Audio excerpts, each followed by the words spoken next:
Nerys cyffus ydw I a dwi'n swyddog prosiect cymunedau'n gyntaf. Da ni wedi dechrau cwrs Dewch i Goginio yma bob dydd Iau.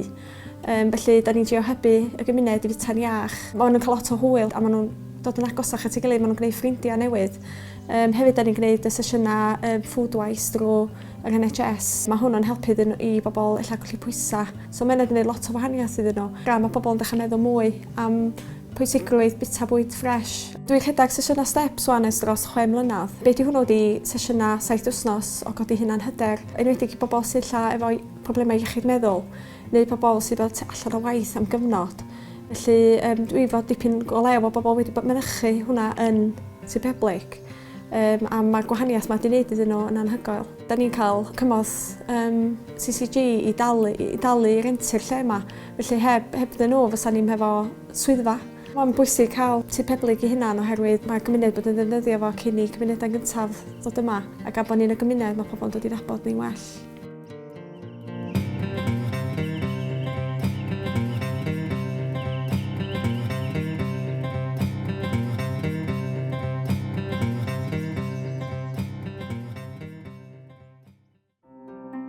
Wellbeing ydy'n enw fi a dwi'n ysgrifenyddes y cwmni sy'n rhedeg siop Pen-y-Groes. Flynyddoedd yn ôl mi o'na bost yma, mi o'na siop yma. Doedd o ddim yn gwneud digon o elw.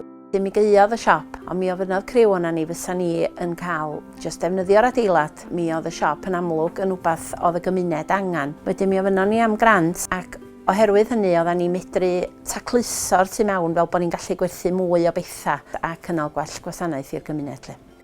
Dwi'n meddwl bod o wedi rhoi mwy o sicrwydd i'r busnes. Fysa'r peth di mynd yn stêl a sa fo jyst ydi lefelu allan. Os na sgynnon ni fwyd i'r hewi, sa sgynnon ni lo. Maen nhw'n mynd i rwle arall, ond da ni yn medru wan cynnig bob peth yn fan hyn wedyn go iawn sy'n rhaid yn nhw fynd o yma. Mae o'n tynnu'r pentra at ei gilydd. Mae'r elw i gyd yn mynd yn ôl i'r siop. Da ni'n medru cyflogi wan lle wedyn mae'r gweddill yr oriau wirfoddol lle.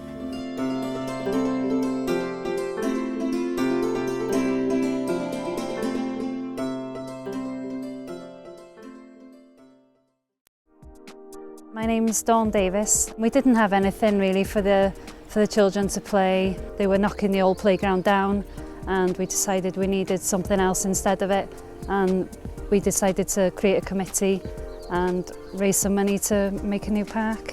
Oh, it has a massive impact. It's changed the children's lives. They come straight after school when the weather's nice. They love it really. It's always busy here. Pam bo chdi licio'r parc?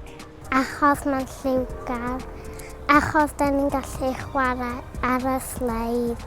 Sian ydw i, dwi'n rhan o'r grŵp y parc chwarae. Da ni wedi cael swm go enfawr gen CCG ac o'n i bai amdan hynny. Dwi'n meddwl fysa ni wedi cyrraedd y gol o gael y parc newydd yma. Bydden ni ar fi'n rhoi fyny, felly da ni falch iawn o'r arian da ni wedi cael drwy CCG. Efo'r parc yma, mae'n golygu bod plant lleol yn gallu dod yma, bod gennyn nhw le i chwarae, lle saff, lle lliwgar, lle hapus. Mae'r lle'n llawn o hyd a wrth gwrs da ni licio bod plant yn chwarae allan a mae o wedi cael effaith da iawn ar y gymuned.